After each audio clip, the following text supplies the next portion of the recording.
지난 시간에 우리가 바벨론의 심판을 이제 하나님께서 집행하실 것임을 예언하면서 이스라엘 포로민들을 향해서 바벨론에서 도망가라 그 내용으로 나누었습니다.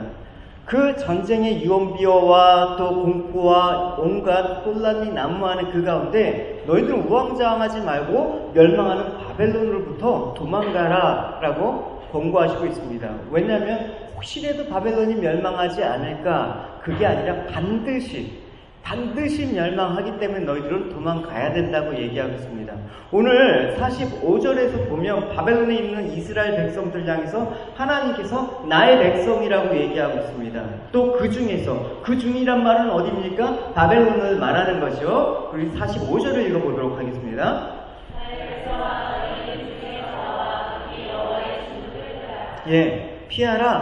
피하라는 이 히브리어 말라트는 도피하다, 도망하다라는 뜻이 있지만 또 구원하다라는 뜻이 있습니다.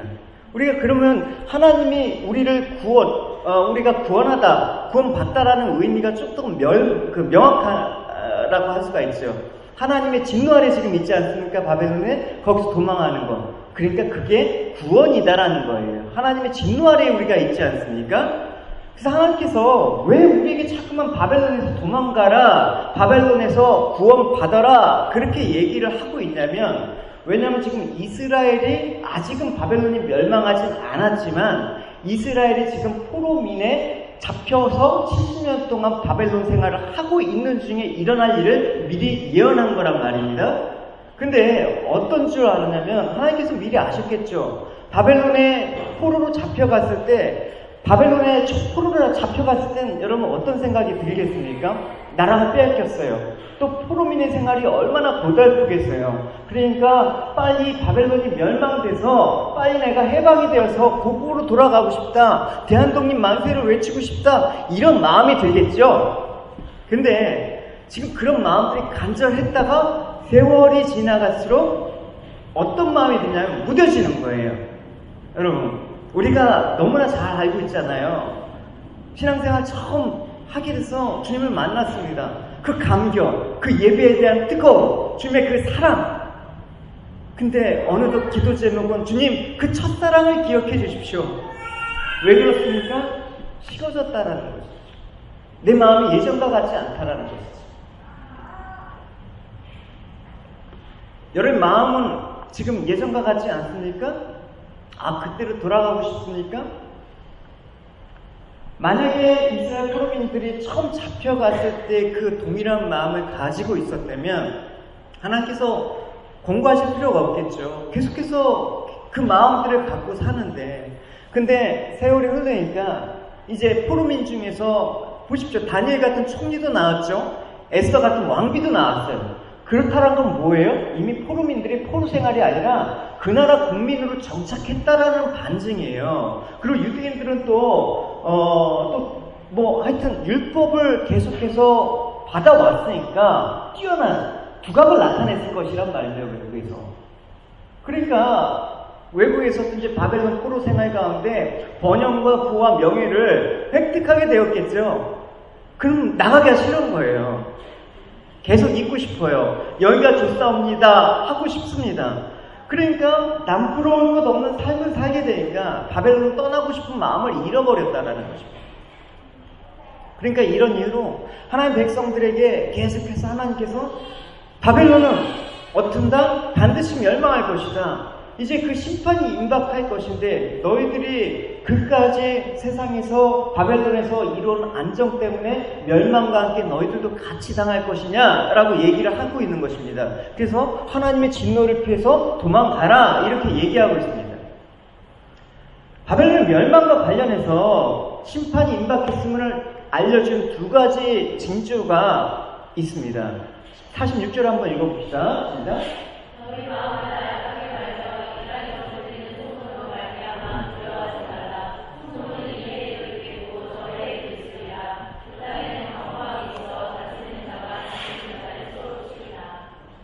첫 번째 어떤 거냐면 멸망과 관련된 소문이 퍼지게 될 것이다. 그죠? 우리가 자꾸만 이렇게 보면 어지러운 세상 중에서 대한민국이 매달 전쟁에서 수많은 인원들이 난무했었습니다. 지금 어떤지 모르겠는데, 작년 10월 전쟁 등 11월 전쟁생하고 실제로 외국에 막 도망간 사람도 되게 많습니다. 그런 소문이 퍼지게 될 것이다. 두 번째는 뭐가 있냐면, 바벨론 내에서 권력 다투로 말미암아 내전이 있게 될 것이다. 실제로 메데바사가 페르시아가 쳐들어왔을 때 무혈 입성했어요. 왜냐하면 이미 내부 내전으로 인해서 이미 다 망가져 있는 상태이기 때문에 그냥 무혈 입성했단 말입니다. 그런 두 가지 징조가 있을 것이다. 그러니까 이 마지막 때 이 세상, 바벨론과 같은 이 세상은 어떤 징조가 있을 것인가 라는 얘기하는 거예요. 혼돈과 무질서. 그러니까 하나님께서는 이스라엘 백성을 향해서 이런 혼돈과 무질서로 인해서 어떻게 하라고 얘기하고 있습니까? 두려워하지 말아라. 두려워하지 말아라. 이런 상황이 오더라도, 이런 상황이 올 때 두려워하라, 겁내라, 쫄아라, 그런 얘기가 아닙니다. 왜입니까? 그것은 바벨론의 멸망이 결코 이스라엘에게는 미치지 않기 때문에. 이것은 바벨론의 멸망이지만 동시에 뭐가 수반되는 일입니까? 이스라엘의 회복이 수반되는 거예요. 멸망과 회복, 구원은 심판과 구원, 복음은 심판과 구원, 이렇게 동시에 일어나게 되는 것입니다. 그러니까 바벨론의 멸망은 우리한테는 좋은 소식이 되는 것이죠. 회복이 되니까, 이스라엘에게는 회복이 되니까. 좀 말씀드렸다시피 바벨론의 멸망은 세상의 멸망을 상징하는 것이라고 했습니다. 그래서 예수님께서 마지막 때에 이러한 징조에 대해서 말씀을 하셨습니다. 한번 보시면, 난리와 난리, 소문이 있겠으나 너희는 참가 두려워하지 말라. 이런 일이 있어야 아직 끝이 아니다. 또 그래서 민족과 민족, 나라가 나라를 대적하여 일어나고 곳곳에 기근과 지진이 있을 것이다 라고 얘기하고 있습니다. 그러니까 세상 사람들은 이러한 혼돈과 무질서 속에서 두려워하면서 어쩔 줄 모른다라고 얘기를 하고 있습니다. 실제로 그랬습니다. 그러나 하나님께서 뭐라고 말씀하십니까? 두려워하지 말아라. 왜? 이미 세상을 끝날 것을 너희는 알지 않느냐? 세상스럽게 왜 당황하느냐? 이미 멸망할 것을 너희들한테 계속해서 예언을 했다라는 것입니다. 그러니까 하나님의 말씀은 선포 자체가 어떤 능력이냐면 완료의 능력이 있습니다. 그렇죠? 이미 바벨론이 멸망하지 않았지만 하나님께서 망했다 하면 망한 거예요. 그러니까 하나님은 과거에 말씀하셔도 그 시제하고 상관없이 오늘 이루어지는 것입니다. 하나님께서 성경에서 말씀하셨다? 그 말씀은 오늘 나에게 이루어지는 내용이란 말입니다. 할렐루야! 그러니까 이미 멸망한 세상 무너지는 것인데 그런 것으로 두려워한다 그러면 너희가 믿는 자가 아니다라고 얘기하고 있습니다. 왜? 바벨론에서 같이 멸망과 함께 사라질 자는 그게 두려움이겠지만 너희들은 구원인데, 너희들은 회복인데 왜 두려워하겠습니까? 여러분, 우리가 36년 일제 치하에 있을 때 일본이 항복선언을 했습니다. 일본 사람은 어떻습니까? 그 소식을 들을 때 절망이지만 우리는 어떻게? 해방이니까 회복이 아닙니까? 그러니까 이미 멸망한 세상 가운데 두려워하지 말라라는 거예요. 한번 보십시오. 우리가 어떤 자들이나 자녀들이 혈과 육에 속하였음에 그것 또한 같은 모양으로 혈과 함께 죽으심은 죽음을 통하여 죽음의 세력 자급자 또 마귀를 멸하시며 곧 죽기를 무사함으로 한평생 메어 종로 타는 모든 자들을 놓아주려고 하십니다. 예수님께서 이런 자들을 놓아주시기 위해서 죽음을 통해서 죽음의 세력을 잡은 마귀를 이기신 것입니다. 할렐루야! 근데 우리가 예수님의 십자가에서 이미 세상에 대해서 같이 주님과 함께 승리를 했지만 이미 이제 혈과 육에 대해서 죽은 자이기 때문에 우리는 세상이 무너지는 거, 세상이 망해봤자 혈과 육밖에는 손상되지 않는데 우리 영혼은 건들 수가 없단 말입니다. 그러니까 우리는 두려워할 게 없다라는 게 성경의 말씀이라는 것입니다. 그리스도의 십자가를 통해서 너희도 이미 내가 너희들하고 끊을 수 없는 사랑을 보여주지 않았냐? 확증하지 않았느냐? 너희들이 죄인 되었을 때 너희들의 사랑을 확증하지 않았느냐? 그러니까 너희들은 세상에서 두려워하지 말라라고 얘기를 하고 있습니다. 여러분, 앞으로 여러분 세상이 어떻게 될 것 같습니까? 예측할 수가 없죠. 좋을 수도 있고 나쁠 수도 있습니다. 근데 우리한테는 별로 큰 의미가 없습니다. 금융 위기가 닥쳐온다고 할지라도, 기근과 재난이 일어날지라도, 전 세계에 원자력 발전소가 몇 개 있을 것 같습니까? 근데 주기적으로 몇 년마다 하나씩 터지죠. 잘못됐죠. 근데 이 많은 원자력 발전소가 앞으로 여러분 인생 동안 하나라도 안 터질 가능성이 있습니까?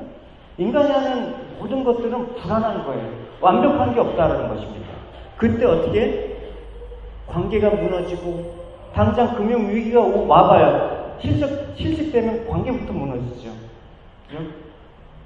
그러니까 그런 것들이 올 때 여러분의 삶들은 흔들리지 않을 수 있냐고요.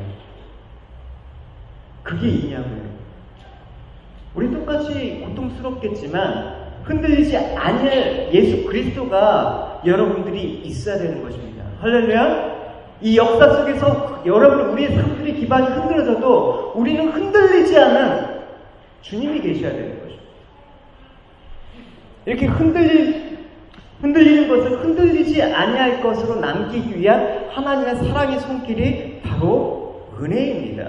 한번 같이 제가 읽겠습니다. 그때 그 소리가 땅을 진동하였거니와 이제는 약속의 일시에 내가 또 한 번 땅만 아니라 하늘도 진동하리라 하셨으니 이 또한 한 번이라 하시면 진동하지 아니할 것을 명존하기 위해서 진동할 것들 곧 만드신 것들이 변경할 것임을 나타내니라. 그러므로 우리가 흔들리지 않는 나라를 받았을 때 은혜로 받자. 이로 말미암아 경건함과 두려움으로 하나님을 기쁘시게 섬기시니 또 감사하자. 우리는 소멸하는 하나님, 우리 하나님을 소멸하는 불이십니다. 흔들리지 아니한 주님을 받는 자들은 세상의 흔들림이 두려움이 아니다라는 말이에요. 흉흉한 소문은 전에도 있었고 또 오늘도 있고 내일도 있을 것입니다. 언제 여러분 경제가 좋아진 적 있습니까? 언제 이 땅에 정말 살만한 때가 있었다라고 고백을 들어본 적 있습니까? 제가 어렸을 때도 들었고 오늘도 들었고 앞으로도 들을 것입니다. 그러니까 이렇게 여러분 흔들리는 여러분 소식이 들을 때마다 이미 우리는 내 소유를 붙잡고 있는 것이 아니라 우리는 주님의 소유이기 때문에 주님은 영원히 흔들리지 않는 분 아닙니까? 주님은 영원히 흔들리지 않는 그 나라의 주인 아니십니까? 그러니까 우리는 세상이 흔들리는 것들로 흔들리지 아니할 것들을 붙잡으면 흔들릴 걸로 두려워하지 않는다란 말입니다. 우리는 이미 이 세상이 폐허가 될 거라는 것들을 알고 있습니다. 그러니까 날마다 담대히 우리 주 예수 그리스도의 날을 소망하게 되는 것입니다. 이 은혜가 여러분 가운데 임하길 바랍니다. 할렐루야. 물론 마지막 때 고통스럽죠. 우리도 혈과 육으로 구성되어 있는 사람이니까요. 그러니까 고통은 주겠지만, 배고프겠지만, 힘들겠지만, 그건 우리에게 멸망을 주는 것이 아니라 더욱더 말세의 징후를 통해서 우린 이 눈에 더 선명히 보일수록 주님을 바라보자. 멸망한 이 가증한 것들로부터 도망치자라는 마음이 들어야 되는 것입니다. 그래서 여러분이 주님을 생각하고 오늘 말씀의 제목처럼 여러분이 계신 주님이 계신 성전에 여러분의 마음을 두셔야 됩니다. 할렐루야. 여러분 마음이 어디로 향해 가 있는지 자세히 보시기 바랍니다. 50절을 같이 읽어봅시다. 시작.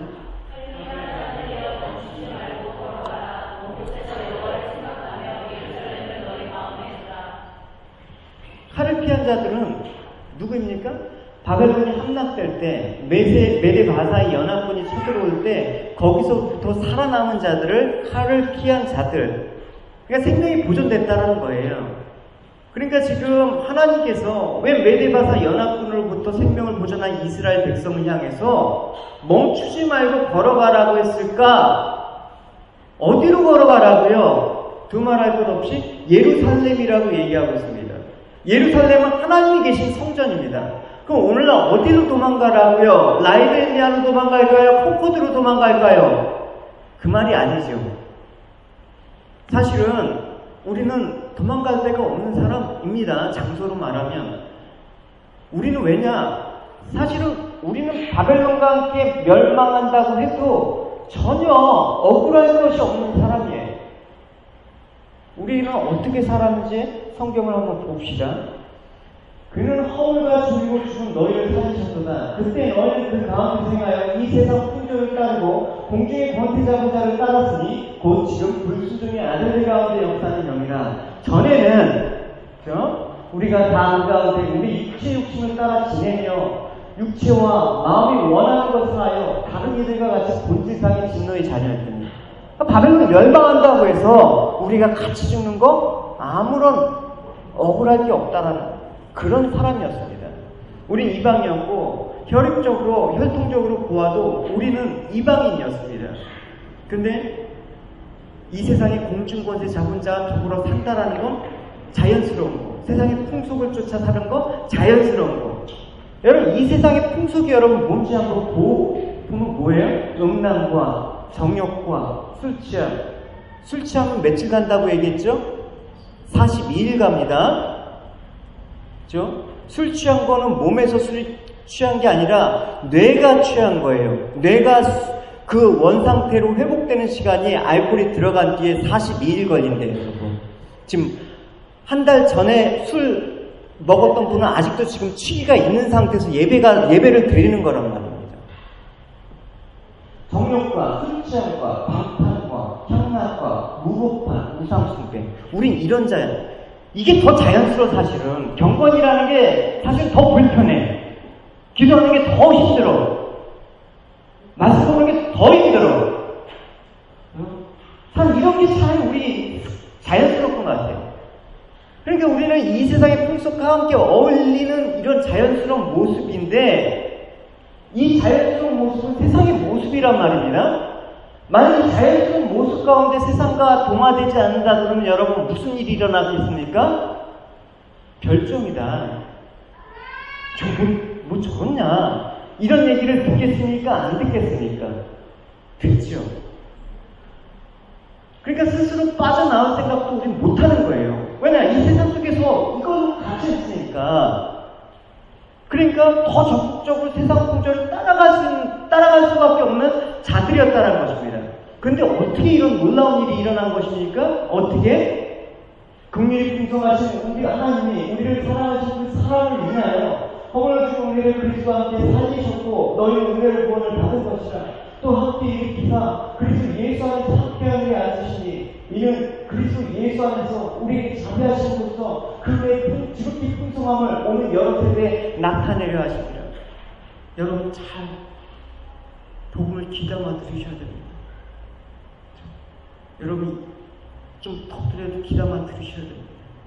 저는 탄자니아에서 이런 표현이 어딨어요. 예배를 드렸는데 진짜 미치겠더라고요. 한 30분 들어가는데 이거는 몸이 말이 안 돼요.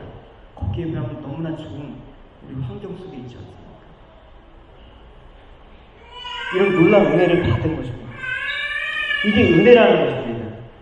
여러분 이제 이 은혜를 받은 사람은 내 마음대로 살고 싶어도 살지 못하는 거예요. 그 은혜가 너무나 귀하지 않은 사람은 내 마음대로 살다가는 정말 주님께 너무 미안해서 그렇게 못 살 것 같아.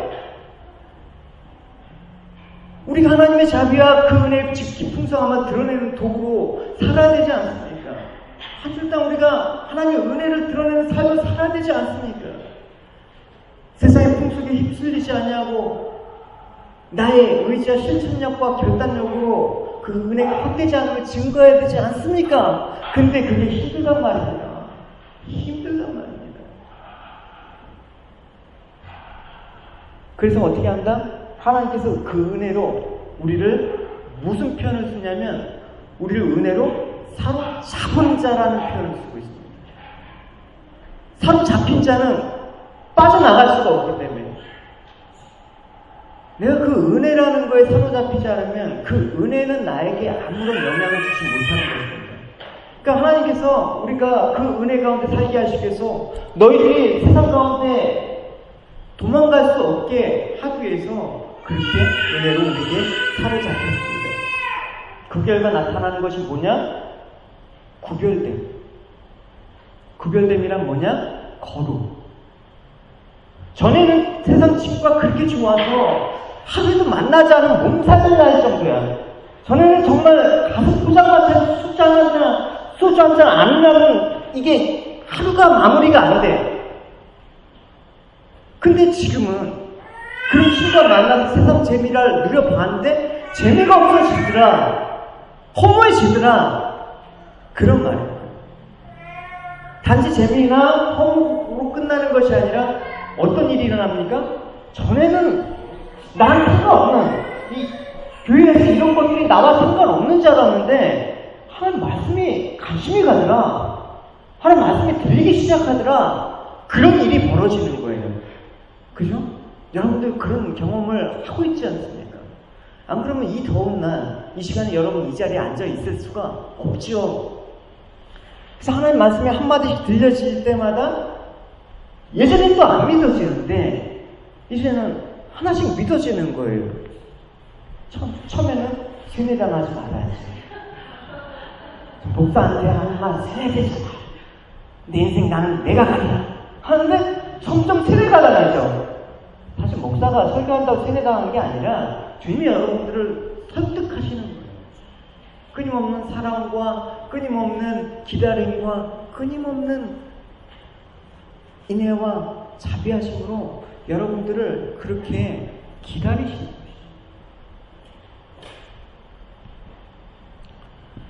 이런 일이 우리 본성적으로 될 일이 아니라는 거 주님이 너무 잘 알기 때문에 오늘 바벨론에게 이런 포로민들에게 이런 공고를 주시는 것입니다. 그러니까 여러분, 지금 여러분들이 정말 말씀을 듣고 사모하는 이런 일이 일어난다면 주님이 개입하시는데 어떻게? 이제 육신 남은 때를 우리 마음대로 살 수 없게 하시기 위해서 막으시는 것입니다. 그래야 여러분들이 한번 세상 가운데 다 해볼 것 해보다가 주님께 손들고 옵니다. 이런 경우가 많다는 거예요. 나는 그렇지 않고 주님께 온다? 그런 사람이 별로 없잖아요, 여러분. 세상에 해본 거 다 해보고 깨질 거 다 깨져봐야지 주님께 항복합니다라고. 그러니까 베드로전서 4장에서 뭐라고 얘기하고 있냐면 이 이방인에 따라 행한 것이 지나간 대로 족하다. 지나간 대로 족하다. 너 술 먹을 만큼 먹었지 않냐? 먹고 위장이 빵빵 나가고 그렇게 고생을 할 만큼 근데도 술 먹고 싶냐? 할 만큼 해! 여러분, 하고 싶은 거 하십시오. 돈도 벌어보고 싶은데 다 벌고, 그냥 여러분 마음대로 해보십시오. 할 만큼 하다 지치면 오십시오. 아직 안 지쳤죠. 은혜를 입은 사람이란 세상의 정욕들이 나오지 않는 게 아니에요. 은혜를 입었더라도 성도도 마찬가지죠. 그러나 이제는 할 만큼 해봤으니까 허무한 걸 아는 사람이 은혜를 입은 거야. 내가 내 영혼을 만족시키는 거는 결국 세상에 없더라. 오히려 하나님의 진노 위에 머물러 있는 거다라는 것들을 알게 되는 것이죠. 그러니까 은혜를 입지 않은 사람은 세상의 정욕의 취함에 있어서 족함을 알지 못하는 거예요. 이제 이것도 지겨워. 놀아보지 않는 사람들은 놀으십시오. 시커 놀다가 주인 불러주실 때 오십시오. 그러나 더 이상 미련 없다고 하면 이제 세상 미련을 두지 마십시오. 계속해서 자신의 용 충족을 위해서 사람들은 달려가는 거예요. 재밌는 표현이 있어요. 잠언에 보면 고모에 두 딸이 있어요. 주세요. 저도 딸이 둘이 있는데 그런 것 같아요. 결국 만족을 모르는 서너 가지가 있으니 그 무덤과 아이 되지 못하는 태와 메마른 딸과 일거를 부리라. 그러니까 족함도 모르고 계속 달라지고 뭐예요? 무덤과 아이 되지 못한 태, 메마른 땅, 일거리고. 이게 자연물을 말하는 게 아니라 인간의 탐심이 그만큼 끊임없이 달아오른다라는 것입니다. 전도서에서 이렇게 말하고 있습니다. 모든 만물이 피곤하다는 것은 사람이 말로 다 할 수 없으나 눈으로 봐도 족함이 없대. 기록으로도 가득 차지 않대. 이게 어떻게 되는 일입니까? 아무리 좋은 거 먹어봤자, 아무리 좋은 거 봐봤자 족함이 없는 인생 실컷 보고 즐기십시오. 그 이유는 무엇입니까? 만족하지 않는 건 육신의 정욕과 안목의 정욕과 이생에 빠진 우리는 아담의 후손들이기 때문에 그래요. 어쩔 수가 없어요, 이거는. 이걸 경험하지 않고 내가 정말 하나님의 자녀가 된다? 참 귀한 일이지만 그런 사람이 어디 있겠습니까? 그런 사람? 비트코인도 투자해 보십시오. 투자해갖고 한번 거들려 보십시오. 그죠? 그래야지 허망한 거 알게 되죠. 로또도 마음대로 사갖고 매주 긁으십시오. 20년 동안 긁으면 허망한 거 알지요? 다 해보십시오. 술도 여러분 코가 삐뚤어질 때까지 마셔갖고 한번 해보십시오. 돈도 한번 싸놓고 해보십시오. 그렇지, 질문하십시오. 족한 줄을 모르고 세상의 정욕으로 달려가는 것이 정상이었습니다. 근데 이제 예수를 믿으니까 무슨 일이 일어나면 브레이크가 걸려요. 술을 먹어도 옛날처럼 편치가 않는 거야. 주님께서 왜 넌 내 성전에다 술을 들여 붓냐? 이런 소리가 들리는 것 같아. 돈 아까 성공도 안 되는데 너 지금 뭐하고 있냐? 지금 막 예배 드려야 되는데 밖에 뭐 일하면 너 지금 예배도 안 드리고 뭐하고 있냐? 예전 같은 마음이 안 됐죠, 여러분. 그죠? 여러분, 그래서 나 죽었다는 거예요, 신앙생활은. 신앙생활은 나 살겠습니다 하고 신앙생활 못해요. 나 죽은 거예요, 여러분. 한번 여러분 마음대로 하실 때 그 편함이 일어난다고 그러면 여러분은 하나님 자녀가 아니에요. 쉽게 말하면. 대부분 편하지가 않아요. 그러니까 이렇게 우리가 브레이크를 걸으니까 어느 날 에휴 안 하겠다 해도 세상 일도 안 되고 자꾸만 주님께서 막으시니까 포기하겠다 이런 일이 일어나요. 그죠? 그게 은혜. 이런 일이 일어나게 바랍니다. 이런 일이 우리에게 일어나지 않는 구원의 역사가 우리한테 안 일어나는 거예요. 그러니까 이런 일이 나면 여러분 징조가 하나 있어요. 그게 어떤 징조냐면 이제 주변에서 그렇게 나와 같이 방탕하던 자들이 너 지금 뭐 하고 있냐? 야, 너 미쳤어? 너 종교에 미쳤어? 이렇게 얘기하는 거예요. 종교에 미친 사람 얘기 들어보셨습니까? 그게 꼭 뭐 이단 사교집단한테 마땅되는 것입니까? 보시죠. 이런 말이 들려요.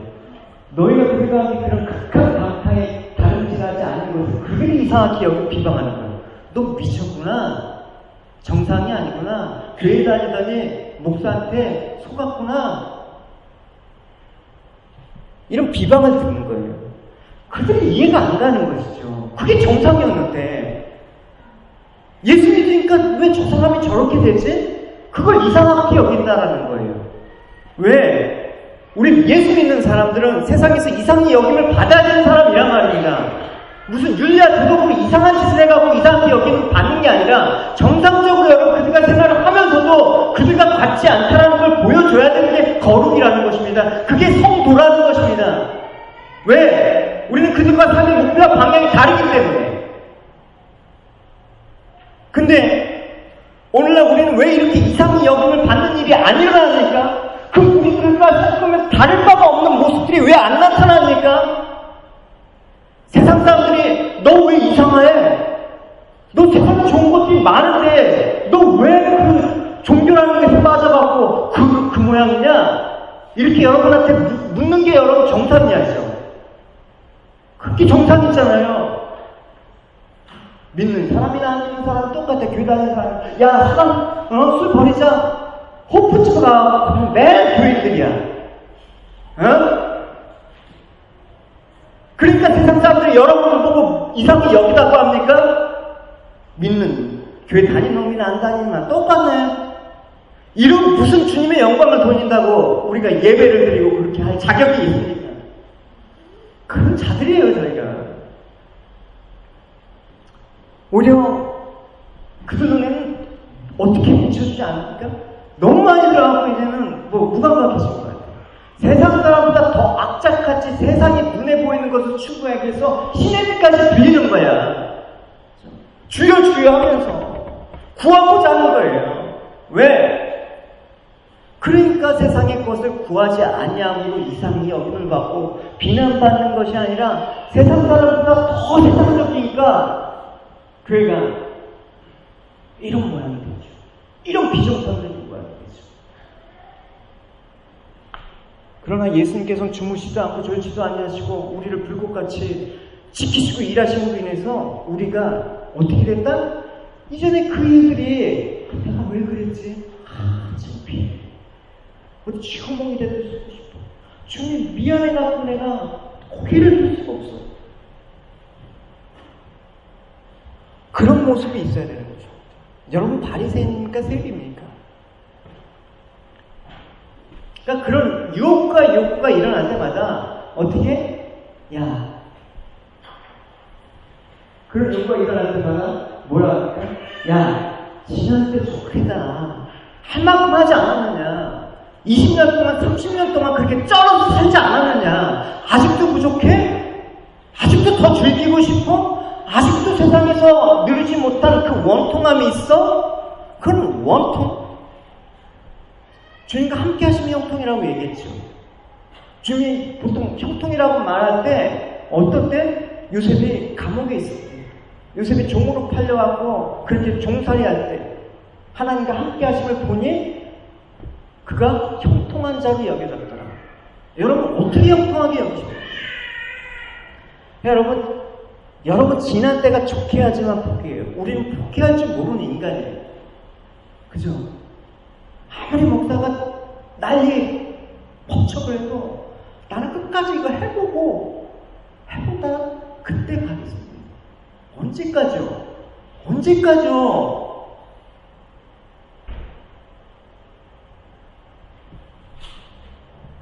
지난 때가 좋다가 내가 잘했다라는 게 아니라 죄를 지을 만큼 지었습니다, 주님. 개가 토한 거 다시 먹어도 보고 돼지가 씻었는데 다시 그 더러운 자리에 누워도 보고 수없이 하다가 이제는 그거 역겹습니다, 주님. 주님, 저를 받아주십시오. 돌아온 탕자처럼. 제가 돼지 지옥라면 열매도 못 먹고 세상에 한 짓 다 해봤는데 결국 아버지의 품밖에 없습니다. 이 아버지의 품이 그리웠습니다, 여러분. 한 주일 동안 하나님의 은혜가 그리웠습니까? 여러분 족합니까? 무엇에 족하다고요? 하나님의 은혜가 족합니까? 그런데 우리는 아직 멸망한 세상 가운데 충분히 누리지 못한 것을 아쉬워서 머물고 싶단 말입니다.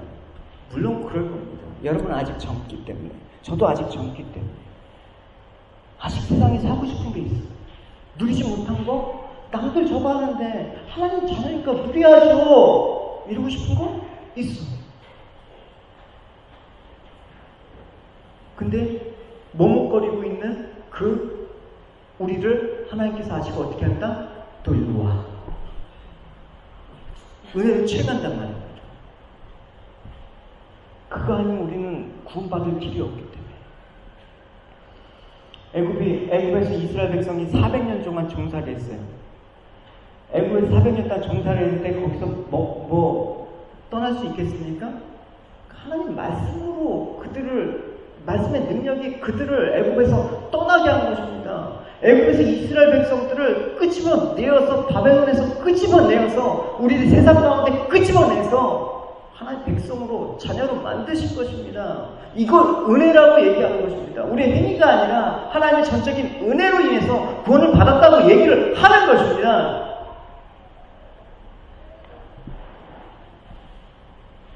그래서 예레미야 5장 84절 읽어봅시다. 자.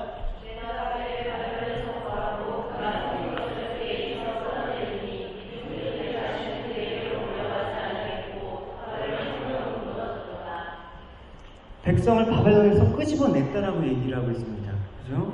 바벨론에서 여러분 우리가 구속사를 이해하기 위해서 두 가지를 이해해야 한다고 했어요. 예전에 얘기한 건데 출애굽기와 또 포로 역사기를 이해를 해야지만 그 구원의 역사가 짝이 맞아요. 그래서 이 바벨론에서 나온 걸 뭐라고 얘기하고 있냐면 제2의 출애굽이라고 얘기를 해요. 어쨌든 이 시대 성도라는 사람은 어떤 사람이냐? 성도는 거룩한 물이다. 거룩함이란 아까 분리된 걸 말하고 있었죠? 그래서 멸망한 세상에서 예수 그리스도의 피로 십자가의 공로로 분리가 된 자들이 뭐다? 성도라는 것입니다. 그렇게 성도가 된 우리들은 뭐다? 교회라는 것입니다. 그래서 사람의 힘으로 세상에서 분리된 것이 아니라 출애굽 때 어린 양의 피를 바르고 이 세상에서 그리스도의 십자가의 피를 바르고 우리가 세상과 분리가 된 것입니다. 이것을 위해서 주님께서 자기 몸을 십자가에서 내어 던지시면서 다 이루었다라고 얘기를 하시는 거예요. 그래서 그것을 확증시켜서 예수님께서 성령을 보내셔서 우리를 날마다 탄 성령의 그 음성을 듣고 세상 가운데 나가게 하시는 것입니다. 오늘도 너 세상에서 나가라는 성령의 음성이 들리는 여러분이 되시기 바랍니다. 바벨론에서 빠져나오는 일들이 날마다 있기를 바랍니다. 할렐루야! 이렇게 멸망한 세상에서 빠져나온 자들은 어떻습니까? 기쁜 일이에요. 보십시오. 바벨론으로 말미암아 치부한 이 상인의 상인들이 그의 고통을 무서워하여 멀리서 울고 애통하며 그때 화이트다 큰 성이여 테마포가 자족과 붉은 옷을 입고 금과 보석과 진주로 꾸민 것인데 그러한 그가 어느 때 1시간 그러니까 금방 망했다라는 거예요. 1시간에 망했다. 모든 선장과 같이 다니는 성객들과 선원들과 바다에서 일하는 자들이 멀리 서서 그가 불타는 연기를 보고 외치는데 이 큰 성과 같은 성이 어디 있느냐며 티끌과 자기 티끌을 자기 머리에 뿌리고 울며 애통하며 외치는데 화이트다 이 큰 성이여 바다에서 배부른 모든 자들이 너희 고개로 상품으로 치부하더니 1시간에 망했다. 20절 읽어봅시다.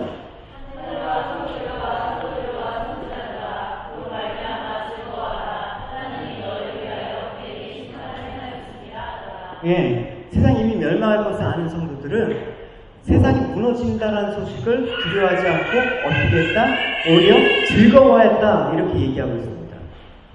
세상이 전부인 사람은 세상이 무너지는 소리에 울며 불며 애통하는데 20절에 뭐예요? 하늘과 또 누구? 성도인 너희들, 여러분, 사도들과 선지자들아, 그로 말미암다라는 뭐예요? 세상이 망하는 것으로 말미암아 즐거워하라. 이 세상의 망함을 듣고 즐거워하는 자들은 바벨론에서 빠져나와 무너지지 않냐, 진동하지 않냐, 영원한 하나님 나라를 사모하게 된다. 그 나라와 그래서 그 의를 구하라. 새하늘과 새 땅을 구하라. 이 말을 하는 거예요. 하나님 말씀이 여러분 진짜 어렵습니까? 제가 여러분 말씀이 너무 어렵게 하나요? 그 테두리에서 제가 말씀을 여러분과 나눈 거는 일관적인 거예요. 그죠? 물론 용어가 어렵다고 해도 전체적인 맥락이 이해가 안 갑니까? 한절을 많이 쓴다고 이해가 안 갑니까? 왜 이해가 안 가고 어렵다고 받아들이시느냐? 그거는 마음이 아직 바벨론에 있기 때문이에요. 그죠? 성경 말씀을 여러분 바벨론에서 떠나 그 마음, 주님 내 마음 가운데 있는 상태에서 성경 말씀을 읽어보시란 말입니다. 정말 안 들리는, 정말 이해를 못하는 거. 바벨론에서 도망가라. 이게 어렵습니까? 그죠? 그러니까 하나님의 백성이라면 이 세상이 바벨론임을 알게 하시고 반드시 끄집어내십니다. 성도는 이렇게 바벨론의 멸망에서 피한 자다. 그러니까 함께 멸망하지 않도록 우리가 나가려도 안 나가려면 어떻게 해야 된다? 어떻게 해야 돼요? 어떻게 해야 돼요? 흔들어야죠. 그 자리에 못 있게 자꾸만 흔들어야죠. 그러니까 그 자리에 있으면 괴롭잖아요. 흔들어서 뽑아내야죠. 그러면서 뽑아낸다. 여기 있지 말고 멈추지 말고 가라. 이렇게 하는 거죠. 바벨론이 그 강가에서 포로민들이 노래하는 거를 보십시오. 그죠? 노래하는 걸 보십시오. 이 노래가 여러분 정말 137편 읽을 때 그냥 여러분 읽으시면 안 돼요. 배경을 알고 있으면 이 노래가 얼마나 짠한지 여러분 느끼실 수가 있을 거예요. 우리가 바벨론 여러 군대에 앉아서 시온을 기억하며 울읍시다.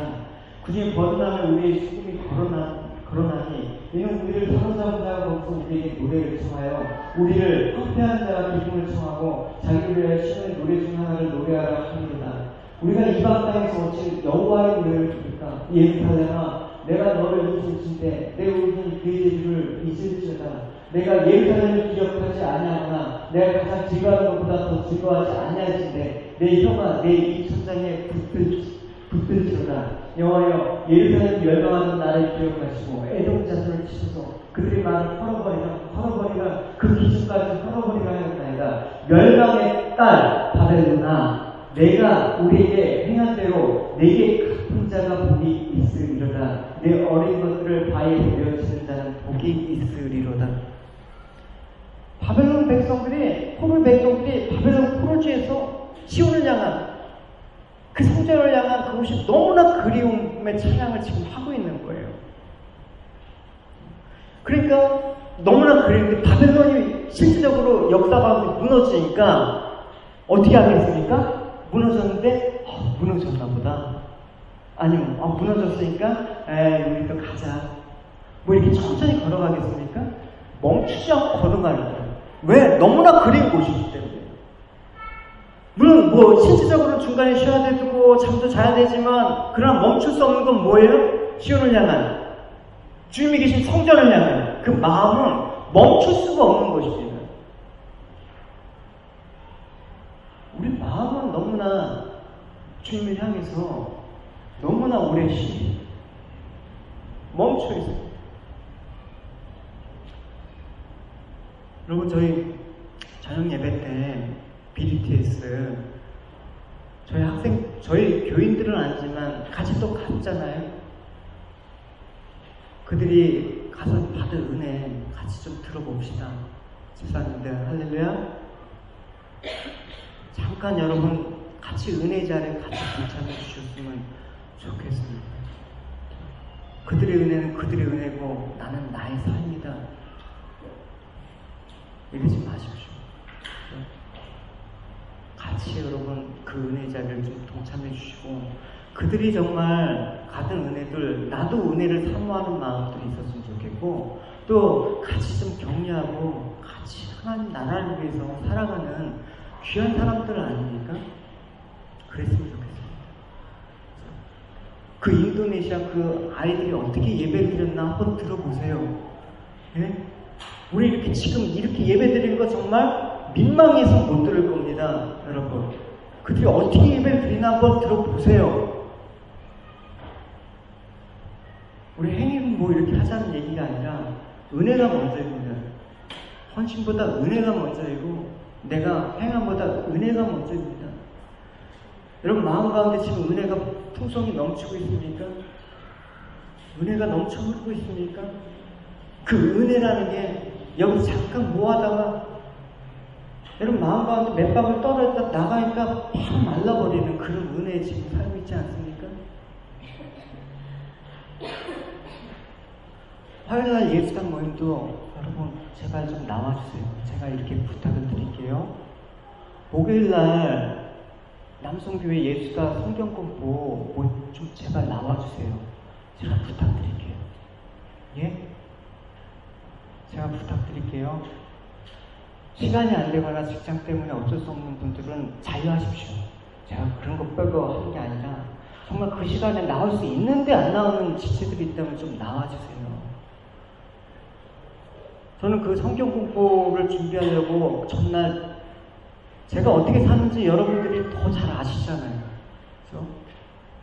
여러분들 한 시간 아르키기 위해서 제가 얼마나 준비를 하는지 아시잖아요. 근데 막상 보면 일이 생겼어요. 못 가겠는데 못 가요. 이러면 사실은 인간적으로 보면 되게 허망해요. 알아달라는 게 아니라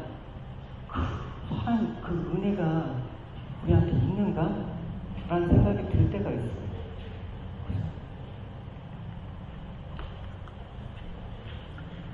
그래서 여러분 하나님을 향한 그 마음들이 계속해서 가길 바랍니다.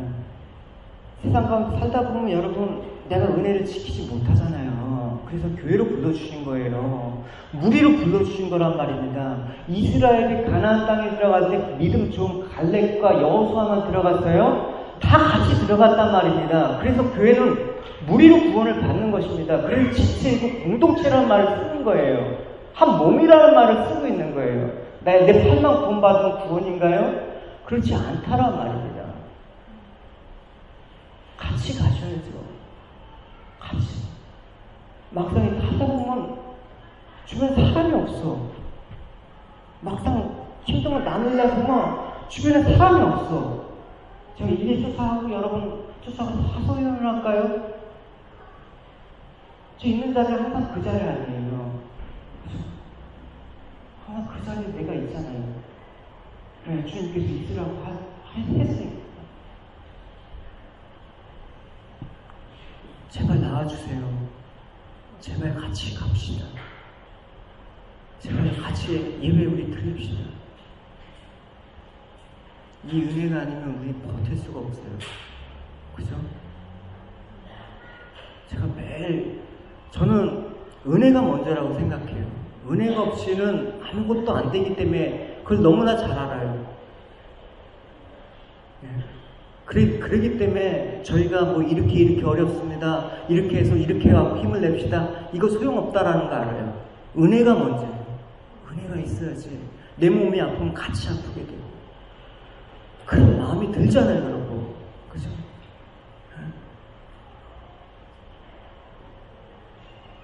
집사님들, 형제들, 자매들,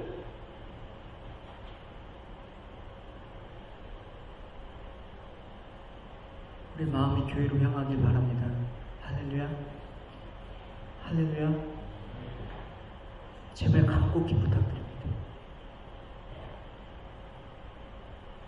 저는 여기 있는 지체들이 다 나와도 한 명이 빠지면 마음이 편치가 않아요. 마음 편치 않다고요. 그 한 명 때문에 일주일 내내 끙끙 앓아요.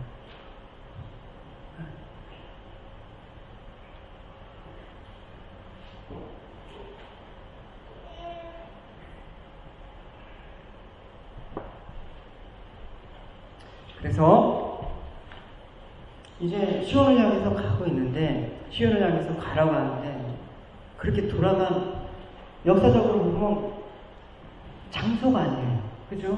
역사적으로 진짜 이스라엘의 포로가 돼서 이제 그 마음을 계속해서 멈추지 않고 시온 땅, 예루살렘에 딱 갔는데, 결국은 역사적으로 보면 로마에 의해서 망한단 말입니다. 돌 하나도 없고 그 나라는 망해요. 그러니까 우리는 어디로 멈추지 말고 걸어가야 된다고 얘기하고 있어요. 이 말씀 같이 읽읍시다. 시작.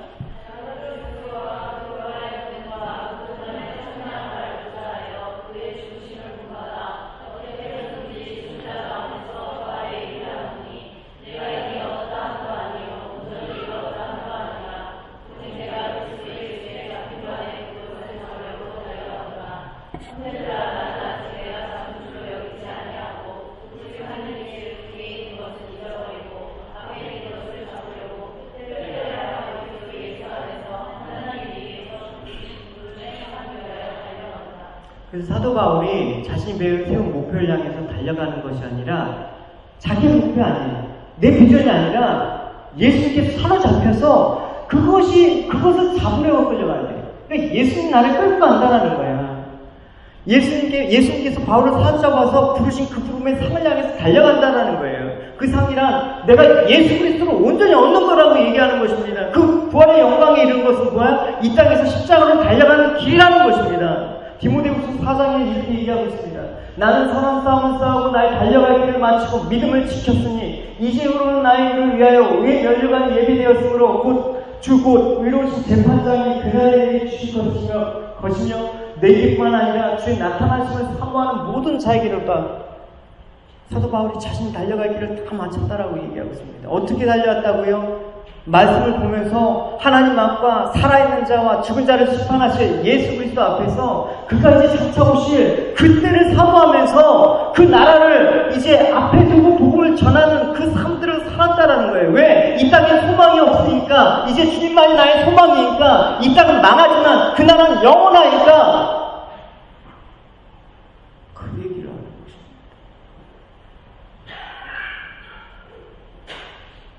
주님의 나라가 없다면, 정말 우리 구원이 아무것도 아니라면 제가 왜 이렇게 안 하겠죠. 그래서 여러분, 이 얘기를 지금 디모데에 하는 거예요. 저는 여러분들에게 하는 거예요. 여러분들은 누군가 해야 되는 거예요. 이렇게 달려가야 되는 거예요. 이 땅에서 멈추지 말고 달려가야 되나. 너희들 주님을 생각하면서 너희들이 계속해서 하나님을 향한 마음을 품고 달려가야 된다. 이렇게 여러분들이 누군가는 해줘야 된단 말입니다. 그걸 지금 우리가 소홀히 하고 있죠.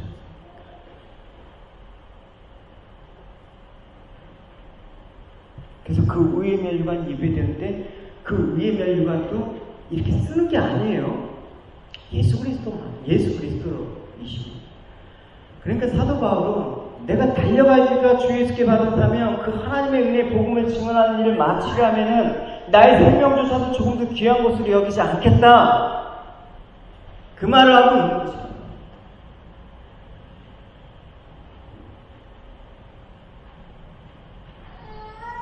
내 생명보다 주 예수께 받은 사명이 더 귀했대요.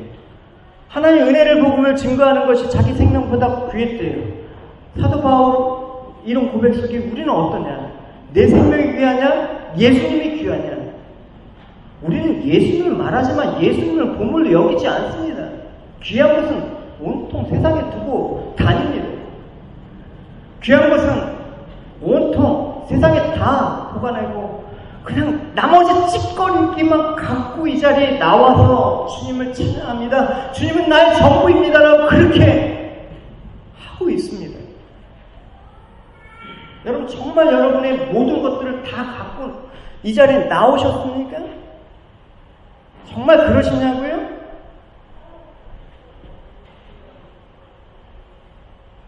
예수를 말하면서 생각은 마음은 바벨론의 같은 세상에서 빠져나오질 않잖아요.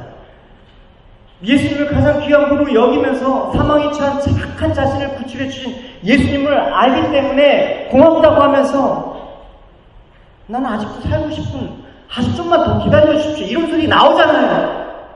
언젠가는 주님 충성을 다하겠습니다. 그러나 지금은 아니에요. 언젠가는 교회를 제가 열심히 하겠습니다. 지금은 아니에요. 몇 년 좀 더 있다가요. 평생 안 되는 거예요. 지금이 바로 은혜 받는 때예요. 지금이 바로 기회 때예요. 지금이 세리와 같이 주여 이 죄인을 불쌍히 여겨주십시오. 나올 때 사도 바울은 그걸 알기 때문에 이까지 내가 좀 알량히 알고 있던 율법, 가문, 신분 이런 거 배설물로 여겨버려요. 그게 구원과 무슨 상관이에요? 그것들이 있으니까 이제까지 예수님을 배척하고 예수님 핍박했던 죄인 중에 개수가 나다.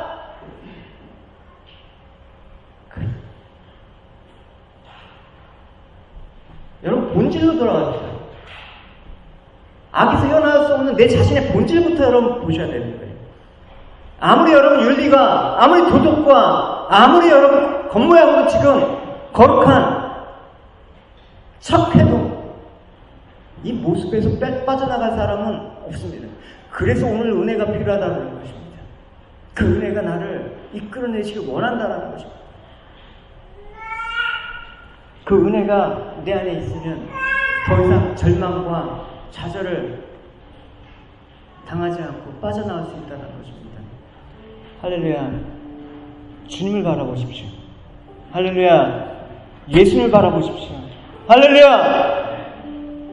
주님은 나의 구원자이십니다. 예수는 나의 그리스도이십니다. 다시 한번 고백합시다. 주님은 나의 구원자이십니다. 주님은 나의 구원자이십니다. 주님은 나의 구원자이십니다.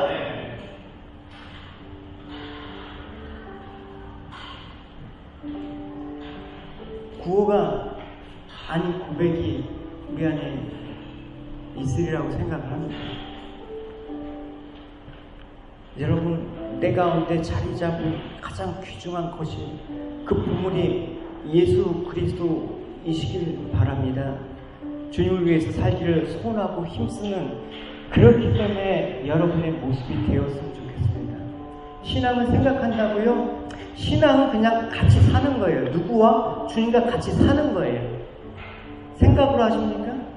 내 생각은 이게 옳고 내 생각은 저 방법이 옳고 다 자기 생각과 판단, 선악의 기준이 되니까 주님은 온데간데 없는 거예요.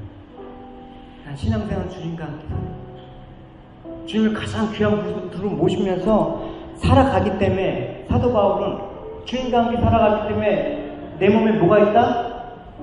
예수 그리스도의 흔적이 있다.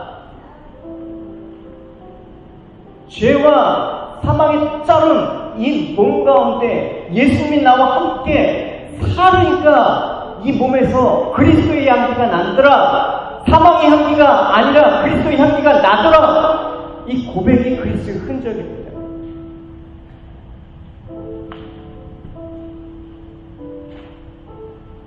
진아한테도 그 고백, 그 흔적이 있어야 돼. 할렐루야. 너의 삶의 주인은 너가 아니라, 너의 부모님도 아니라 주님밖에 없어. 뭘로 이 땅을 살아갈래? 자신 있을까? 너희들은 빨리 더 깨달아야 돼. 어른들은 그만큼 힘들어. 잘 안 바뀌어, 사고가. 너희들은 그리스도께 헌신하면서 목숨을 걸어야 돼. 이 땅에 세상의 나라가 아니라 하나님 나라를 위해서 너희들은 더 열심히 믿음으로 살아야 돼. 청년들도 마찬가지고. 나 같은 기성세대 본받지 마. 나 같은 목사 본받지 마. 이 쓰레기 같은 목사 본받지 마.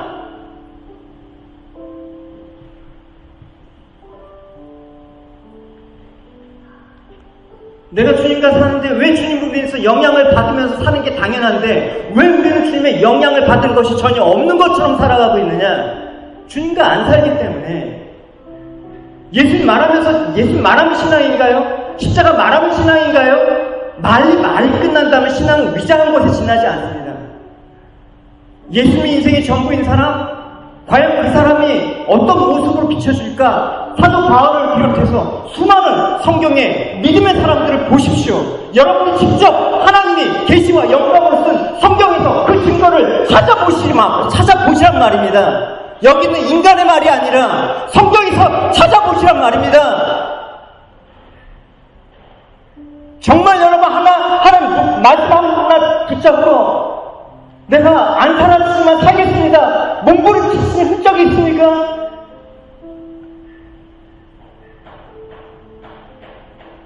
다 지시를 싸잡아 간 건 아니지만 저 역시도 어렵습니다.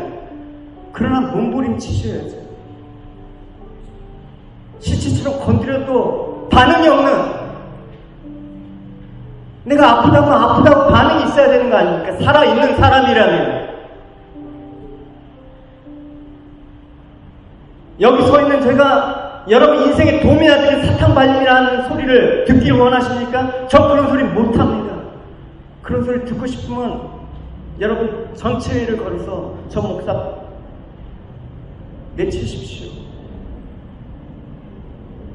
우리한테 필요한 말씀을 해주실 수 있는 목사를 초빙하십시오. 여러분들이 원하시 한다면 전 내일이라도 떠납니다. 제가 얘기하는 것이 복음에 위배된다면 거짓 메시지고 여러분들 마음이나 위로하는 메시지만 계속해서 전한다 그러면 저는 목사 안 할 겁니다.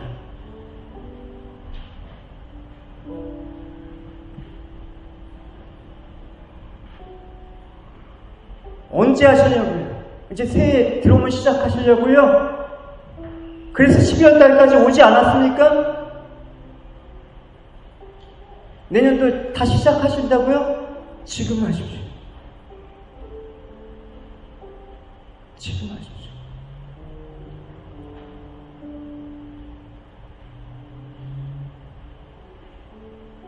기도하는데 힘쓰고 말씀 보기 힘쓰는 거. 이렇게 신앙생활하는 여러분 10년 가도 전 이 자리에서 똑같은 소리 할지도 몰라요. 똑같은 소리 하고 그게 괴로운 거예요. 그게 괴로운 거예요.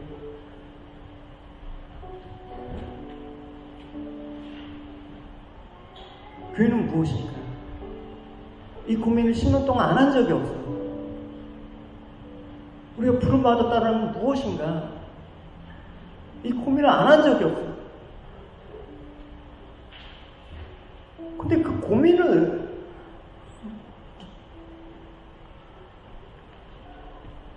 제가 너무 약해서 여러분들 의지하나 봅니다. 예수님이 여러분 인생의 보물이고 전부인 사람은 이 땅에 살아가는 것 겁내지 않습니다. 겁내지 않습니다. 10년, 13년 동안 제가 어떻게 살았는지 여러분 보시지 않았습니까? 제가 돈으로 살았습니까? 제가 이거 목살 갖고 생활비 사례비 받아서 살았습니까? 믿음으로 살지 않았습니까? 주님이 살아계신 흔적을 여러분들한테 나누지 않았습니까?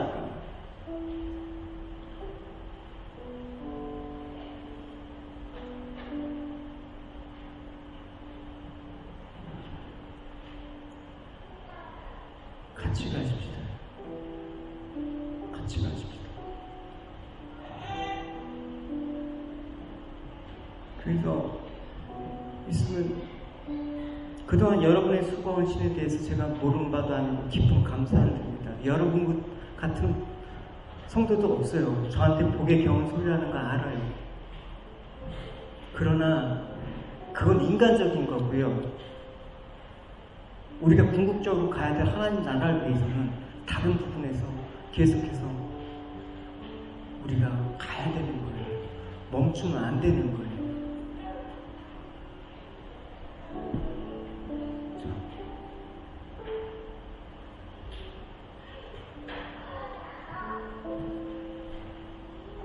죄송합니다. 오늘은 말이 그냥 한없이 그냥 갔네. 우리가 성도로서 예수님이 우리 안에 계시니까 세상 예수님을 증거하는 자로 그렇게 살아야 되지 않겠습니까?